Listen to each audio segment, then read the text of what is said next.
और इसी बीच एक बड़ी खबर इस वक्त आ रही है न्यूज नेशन से। बोले महाराष्ट्र के मुख्यमंत्री एकनाथ शिंदे, कांग्रेस पर एकनाथ शिंदे का बड़ा हमला। यह बड़ी खबर है। कांग्रेस पाकिस्तान की बोली बोल रही है। शिंदे ने यह बात कही। फारूक अब्दुल्ला को शिंदे ने देशद्रोह ही कहा।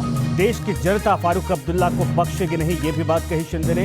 इंडी अलायंस को पाक अगाड़ी नाम रखना चाहिए। पहले दूसरे चरण में एनडीए आगे है।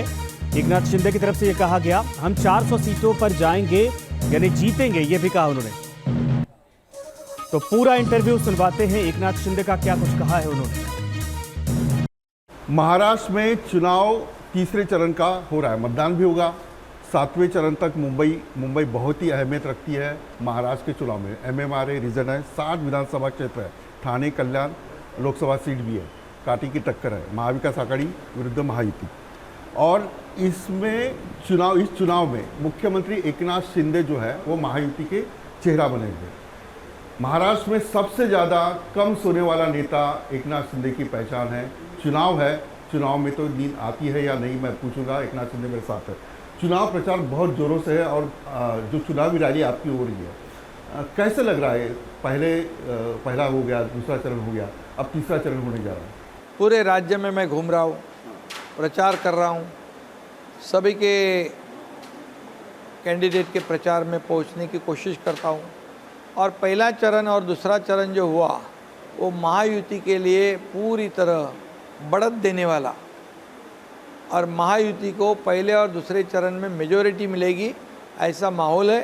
क्योंकि यहाँ पर हमारी सरकार ने 2 साल किया हुआ विकास का काम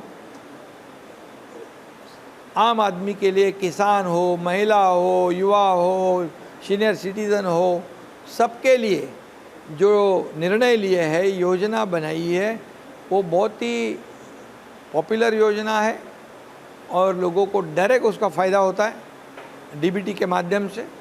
और केंद्र सरकार में आदरणीय मोदी जी ने 10 साल में किया हुआ काम 50-60 में साल में कांग्रेस नहीं कर पाई और अगले 100 साल भी नहीं कर पाएगी, ऐसा 10 साल के कार्यकाल में आदरणीय प्रधानमंत्री मोदी जी ने किया हुआ काम लोगों के सामने है। और हम विकास का एजेंडा लेके जाते हैं। किया हुआ काम जो है उसके आधार पर हम चुनाव लड़ रहे हैं। और आगे जो हमारी विज़न है, इस पूरे देश को डेवलप करना और राज्य को डेवलप करना, और ये इसी विज़न के ऊपर डेवलपमेंट के एजेंडा को लेकर ही हम ये चुनाव लड़ रहे। इसलिए लोग जो काम करता है उसके साथ जाएंगे। और पहला और दूसरा चरण बहुत पॉजिटिव रहा है। शिंदे साहब, एक सवाल ऐसे है जो मैं पूछना चाहूँगा। इसके बाद 1 साल में कितने काम हुए ये मैं पूछूंगा, लेकिन फारूक अब्दुल्ला ने जो बयान दिया है उस बयान के ऊपर आपने टिप्पणी क्या बयान दिया? फारूक अब्दुल्ला ये कहते हैं कि पाकिस्तान ने चूड़ियाँ नहीं भरी है, पाकिस्तान के पास अणुबॉम्ब है। तो ये इंडिया अघाड़ी जो बीजेपी आरोप कर रही है कि पाकिस्तान या इन सारे आतंकवादियों के साथ है, इसको किस नज़र से देखते हैं? ये इंडिया अलायंस का नाम बदलना चाहिए, ये पाकिस्तान अघाड़ी रखनी चाहिए। अपने देश में रहना, देश का खाना और पाकिस्तान का गुणगान गाना, ये कैसी देशभक्ति है? और अगर मतलब अपने देश पे हमें नाज होना चाहिए। आज हमारे मोदी जी पाकिस्तान हमारे हिंदुस्तान के ऊपर उंगली तो क्या आँख उठा के देखने की ज़रूरत नहीं कर सकते हैं। उन्होंने पुलवामा किया तो बालाकोट का सर्जिकल हमारे आदरणीय प्रधानमंत्री जी ने किया।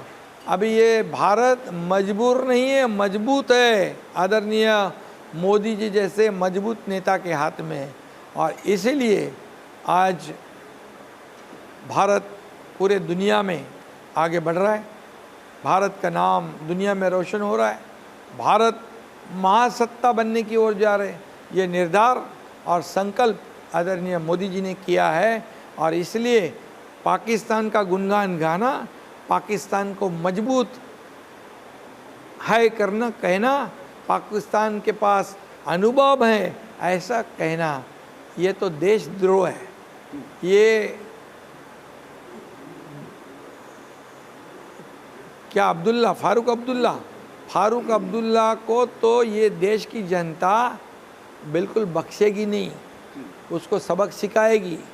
और फारूक अब्दुल्ला के साथ ये जो इंडिया अलायंस में ये झूठे नकली हिंदुत्ववादी पार्टी उबाठा, जो बाबा साहब देशभक्त, देश प्रेम उनके नस नस में भर गया था, लेकिन ये उसका साथ दे रहे। क्या ये मंजूर है पाकिस्तान का गुणगान गाना इनको? एक आरोप ऐसे भी किया जा रहा है शिंदे साहब, उज्ज्वल निकम जो महायुति के कैंडिडेट है, विजय वडेट्टीवार ने एक बयान दिया है कि हेमंत करकरे की मौत जो है वो अजमल कसाब के पिस्तौल से नहीं हुई है। उज्ज्वल निकम इन सारे चीज़ों को बदनाम किया कांग्रेस सरकार को। ये तो और उससे दुर्भाग्यपूर्ण है। इसकी कड़ी निंदा जितनी करे उतनी कम है कि हमारे ये पुलिस ऑफिसर, ये हेमंत करकरे, साळस्कर, कामटे, तुकाराम ओंबळे, इनको जो शहादत प्राप्त हुई है, जो शहीद हुए हैं, इनका एक घोर अपमान है। अरे कसाब की गोली से नहीं मरा, ये कसाब के ऊपर का प्रेम, ये पाकिस्तान भी यही कहती थी कि ये कसाब हमारा नहीं है, लेकिन आखिर कसाब पाकिस्तानी नागरिक है, ये मान्य करना पड़ा। ये पाकिस्तान की बोली बोल रहे सब लोग। ये हिंदुस्तानी, ये देशभक्त देश में रहते हैं या पाकिस्तान में रहते हैं? ये कांग्रेस तो पूरी तरह ये पाकिस्तानी हो गई है। विजय वडेट्टीवार विरोधी पक्ष नेता है, जैसे सीएम का पद होता है, ये उसकी एक गरिमा होती है। क्या इसकी इंक्वायरी होनी चाहिए? ऐसा देशद्रोही बयान करना ये बहुत ही दुर्भाग्यपूर्ण है और इसकी सज़ा उनको भुगतनी पड़ेगी। मैं तो ये कहूँगा, ये पूरे शहीदों का अपमान है, ये पूरे देशभक्तों का अपमान है, ये शहीदों के परिवार का अपमान है, ये पुलिस का अपमान है, ये निजी कमांडो का अपमान है। अरे जो सैकड़ों लोग मारे गए, उनके लिए कोई आपके पास दिल में संवेदना नहीं है, दुख नहीं है? कसाब की बिरयानी और कसाब की गोली और कसाब कैसे बेकसूर है, ये कहने वाले तो देशभक्त नहीं हो सकते, देशद्रोही हो सकते हैं। उज्ज्वल निकम ने ये बिरयानी की कहानी सुनाई, वो झूठी थी, ऐसा विजय वडेट्टीवार कहते हैं। ये मैं तो कहूँगा, ये इंडिया अलायंस के नाम बदल के ये पाकिस्तान आगाड़ी रखना पड़ेगा। और मैं ये भी कहूँगा, कांग्रेस का हाथ पाकिस्तान के साथ है क्या? ये उन्होंने स्पष्टीकरण देना चाहिए। उनके अन्य जो नकली हिंदुत्व की बात लेके जाते हैं, जैसे मोदी जी ने कहा नकली शिवसेना, ये ऐसे लोगों को ये मान्य है? ये उन्होंने कहना चाहिए, बराबर है। वडेट्टीवार का कहना बराबर है, फारूक अब्दुल्ला का कहना बराबर है। वडेट्टीवार का ये भी कहना है कि जांच होनी चाहिए। क्या जांच होनी चाहिए इस मामले में कि पूरा कोर्ट ने मामला निकाल दिया है? अरे ये वडेट्टीवार, एक कांग्रेस को इतना तो समझना चाहिए, हमारे पुलिस शहीद हुए हैं, ये देश के लिए, मुंबई की रक्षा के लिए, और उनके शहीद जो हुए उनके सामने ये ऐसे सवाल खड़ा करना मतलब शहीदों का अपमान है। और इसलिए इस देश में शहीदों का अपमान नहीं सहेगा हिंदुस्तान। मैं आपको बताऊंगा कि इनकी मति गुम हो गई है, मति फिर गई है, पैरों तले जमीन खिसक गई है, ये डर गए हैं। ये महायुति, ये मोदी जी, ये पूरी तरह 400 सीट जीतेंगे और इसलिए मोदी द्वेष से इनको इतने पीड़ित है कि मोदी को हराना है, मोदी को हराना है। अरे तुम क्या हराओगे? जिनके साथ जनता है तो तुम्हारी ये 400 पार हो जाएगी। ये इंडिया अलायंस के पाक आगाड़ी, इनके इरादे नापाक हो जाएंगे। और इसलिए मैं कहता हूँ, पूरे देशवासियों से अपील करता हूँ, महाराष्ट्र की जनता से अपील करता हूँ, जो देशभक्त हमारे शहीद जो हुए हैं, ये शहीदों को अपमान जिन्होंने किया है, उनका पूरा हिसाब किताब कर डालो और आने वाले चुनाव में उनको उनकी जगह दिखाओ, असली देशभक्ति दिखाओ। ये देशद्रोही बयान, ये पाक के खिलाफ, पाक के बाजू में, उनके फेवर में ये बात करने वाले ये पाकिस्तान के लोग हैं क्या? जब यहाँ एक एडवर्टाइज भारतीय जनता पार्टी ने दी, आपका मत, आपके मत के वजह से पाकिस्तान में क्या कहा है, भारत पाकिस्तान में फटाके फूटेंगे, भारत में फूटेंगे या पाकिस्तान में? हाँ। उसमें कांग्रेस का नाम नहीं था। हाँ। अब ये लोग तो जा रहे कोर्ट में, हाँ। इलेक्शन कमीशन के पास, हाँ। उनका नाम भी नहीं है। हाँ। मतलब चोर कौन है? उल्टा चोर कोतवाल को डांटे, मराठी में कहावत है चोराच्या मनात चांदणे। हाँ। मतलब यही लोग हिंदुस्तान के खिलाफ बयानबाजी करते हैं, शहीदों के खिलाफ बयानबाजी करते हैं, फारूक अब्दुल्ला को साथ देते हैं। ऐसे लोगों को उठा के फेंक डालना चाहिए और उखाड़ के फेंकना चाहिए और इनकी जगह उनको दिखानी चाहिए। आप बोल रहे हैं कि 400 पार, यानी भाजपा बोल रही है, महायुति बोल रही है। उद्धव ठाकरे बोल रहे हैं 400 पार नहीं तड़ीपार, महायुति तड़ीपार। ये इसको किस तरह से देखते हैं? ये इंडिया अलायंस कहना है कि क्या कहना है मुझे नहीं लगता अभी। ये पाकिस्तान वाली बोली बोल रहे हैं। मैं कहता हूँ जितने इंडिया अलायंस में आए हैं वो सब लोग राज्य में से जनता ने उनको तड़ीपार कर दिया है, या उबाटा को तड़ीपार कर दिया है, वहाँ जो साथ में है बिहार से कुछ लोगों को तड़ीपार कर दिया है, साउथ में से तड़ीपार कर दिया है, कहीं से सबको तड़ीपार कर दिया है। तड़ीपारों की सेना है, तड़ीपारों की आघाड़ी है, तो ये क्या मोदी जी को तड़ीपार करेंगे? मोदी जी के साथ जनता है। मोदी जी ने 80 करोड़ जनता को मुफ्त राशन देने का ऐलान कर दिया है, उनको घर देने का ऐलान किया है। ये रोटी कपड़ा मकान देने वाला प्रधानमंत्री है, तो लोग किसके साथ जाएंगे? घर में बैठने वाले के पास, क्या पाकिस्तान की बोली बोलने वालों के साथ? शिंदे साहब, एक 2-3 सवाल बहुत अहम है। संविधान बदलने की एक बात हो रही है और प्रचार में बहुत सारे मुद्दे इंडिया अलायंस के नेता या कांग्रेस के नेता, शरद चंद्र पवार राष्ट्रवादी के नेता की संविधान 400 पार संविधान बदलने के लिए इसको कैसे आप मतदाताओं को समझाते हैं? ये आघाड़ी जो है, अभी ये पाक आघाड़ी कहूँगा मैं, ये आघाड़ी जो कहती है संविधान बदलने की भाषा कर रही है, लोगों को गुमराह करने की बात है।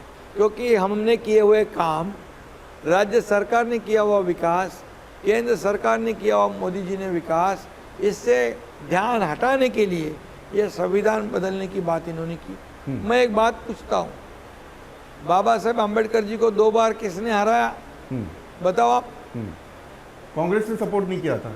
कांग्रेस ने हराया। सपोर्ट की बात क्या करते हैं? आपको मालूम है ना? भंडारा में हार गए थे तो वो आप उनकी बात मत करो। कांग्रेस ने 2 बार हराया है और कांग्रेस ने बहुत बाबा साहेब को तकलीफ दिया है।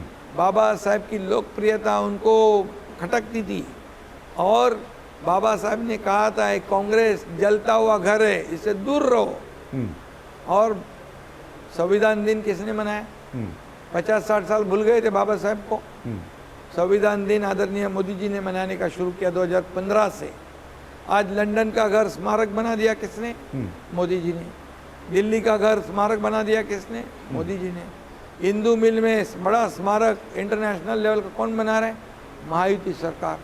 जगह किसने दी? मोदी जी ने। तो ये सब कौन कर रहा है? और इतना ही कहूँगा मैं, जब तक सूरज चांद रहेगा बाबा साहेब का संविधान नहीं बदलेगा और ये लोगों की जो झूठी अफवाहें, कोई भरोसा नहीं रखेगा। शिंदे साहब, ये बताइए असली शिवसेना किसकी है, आपकी है या उद्धव ठाकरे? उद्धव ठाकरे प्रचार में ये बोल रहे कि एकनाथ शिंदे की शिवसेना असली नहीं है।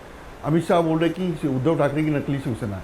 ये आप शिवसैनिकों को प्रचार है, मतदान होगा, मतदान के सिवा जीतेगा भी नहीं कोई, तो ये बहुत आपका कुशल समय है। पिछले मुख्यमंत्री बनने के बाद जिस तरह से आप प्रचार कर रहे थे, लेकिन ये बहुत ही कुशल समय है क्योंकि आपको जीत कर आना है, महायुति की सीटें बढ़ानी है। कौन जिताएगा? कैसे समझा? कौन जिताएगा? जनता जो जिताएगी। तो जनता का विश्वासघात किसने किया है 2019 को? उबाटा ने। बाबा साहब के विचार किसने छोड़े? उबाटा ने। धनुष्यबाण किसने छोड़ा? उबाटा ने। शिवसेना और धनुष्यबाण कांग्रेस के हवाले किसने किया? उबाटा ने। अरे हमने तो धनुष्यबाण भी छुड़ाया, शिवसेना भी छुड़ाई। शिव सैनिकों को जो तकलीफ हो रही थी, उनका खच्चीकरण हो रहा था, उनको बचाया हमने, शिवसेना बचाई हमने। हमको बाकायदा धनुष्यबाण और शिवसेना, आज इलेक्शन कमीशन ने निर्णय दिया है, सुप्रीम कोर्ट का निर्णय है। तो असली कौन नकली कौन? महाविकास आघाड़ी का जो गठन हुआ वो गलत था। असली कौन और नकली कौन, ये तो जनता तय करती है। जिन्होंने जनता के साथ धोखा किया है, पीठ में खंजीर खोपा है, वो इस चुनाव में बराबर ये उबाटा को घर घर पे बिठाए। अमित शाह और नरेंद्र मोदी की बहुत ज़्यादा सभा हो रही है, विरोधी बोल रहे हैं कि कुछ ना कुछ गड़बड़ है, इतनी सभा लेने की जरूरत क्यों? उनके पेट में दर्द है क्या? सभा लेना गलत है क्या? तुम लोग घर में बैठते हो, वैसे क्या मोदी जी को घर में बैठने का नहीं है, उनको 24/7 घूमना है। घर में बैठ के सरकार नहीं चलता है, फेसबुक लाइव चला के सरकार नहीं चलता है, उसको फील्ड में जाना पड़ता है। और मोदी जी जहाँ जाते हैं वो सीट जीतते हैं, इसलिए उनको डर हो। लॉकडाउन में उद्धव ठाकरे कहते कि मैंने महाराष्ट्र को संभाला, पूरे देश में नाम हुआ। घर में बैठ के संभाला मैं और मेरा परिवार। अरे मोदी जी बोलते अक्खा पूरा हिंदुस्तान मेरा परिवार है, हम कहते महाराष्ट्र हमारा परिवार है। मैं, हम दो हमारे दो, ये परिवार होता है क्या? घर में बैठ के संभाला जाता है क्या? अरे रास्ते पे तो घूमने वाले हम कार्यकर्ता लोग हैं, जमीन से जुड़े हुए हम कार्यकर्ता हैं, कोविड में लोगों को मदद करने वाले हम लोग हैं।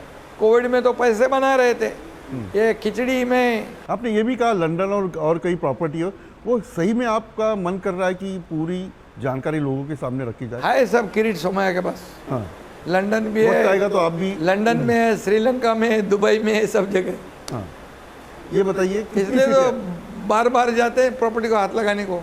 हाँ, कितनी सीटें आ सकती हैं? हमारी 45 मिशन पार होगा? 45 पार होगा। बिल्कुल। मुंबई के ऊपर क्या रणनीति है? छह मुंबई जब तक आपके हाथ में नहीं आती। अरे थाना, भैया, मुंबई, कल्याण, ये उसमें उबाटा के रणनीति क्या है? 50 नगर सेवक तो हमारे पार्टी में आ गए, 50 कॉरपोरेटर। मुश्किल नहीं है, क्या मुश्किल है? मुश्किल नहीं है ये। 6 सीटें भी महायुति की आएंगी। काम किया है मुंबई में हमने, रोड बन रहे, ब्यूटिफिकेशन हो रहा है, पोल्यूशन कम हो रहा है। बाबा साहब ठाकरे अपना दवाखाना खोल दिया है, कैशलेस इलाज शुरू है, 0 प्रिस्क्रिप्शन, दवाई के लिए 1 रुपया नहीं। क्या आपको कोई हाथ बांधे थे आपने? हमने करके दिखाया है। लोग जो काम करेगा उसके पीछे जाएंगे। घर में बैठने वाले को पूरा हमेशा का घर में बिठा देंगे। नरेंद्र मोदी के एक बयान में ये है कि उद्धव ठाकरे से मेरी कोई दुश्मनी नहीं है। क्या उद्धव ठाकरे फिर से आते हैं तो एकनाथ शिंदे की शिवसेना क्या करेगी? देखिए ये सब इफ एंड बट जर तर ऐसा कुछ होता नहीं। उन्होंने साफ तौर पे कहा है मोदी जी ने, जब कुछ तकलीफ में वैयक्तिक हो तब, वो भी बाला साहब ठाकरे जी के मित्रता की वजह से। लेकिन बाला साहब ठाकरे जी के मित्रता को ये कैसे निभाएंगे? इन्होंने तोड़ दिया है, इन्होंने तो मोदी जी को फंसाया है। लेकिन उद्धव ठाकरे ने एक पलटवार किया है कि मोदी जी जब आप हमसे बात कर रहे थे तो देवेंद्र फडणवीस और बाकी के नेता ये पार्टी तोड़ रहे थे। ये सब मेरी झूठ है। वो तो अच्छे चंगे भले इधर राज्यसभा का चुनाव में जुटे थे, विधान परिषद का चुनाव में जुटे थे, तब हम गए, बात करते करते गए, बीमार हॉस्पिटल में, ऑपरेशन में नहीं, हम गए, बात करते गए, खुलेआम हम गए, छुप छुपाया काम हम नहीं करते। जैसे हम गए तो इनका गले का पट्टा उतर गया, कमर का पट्टा उतर गया, सब क्या था। ठीक है, धन्यवाद।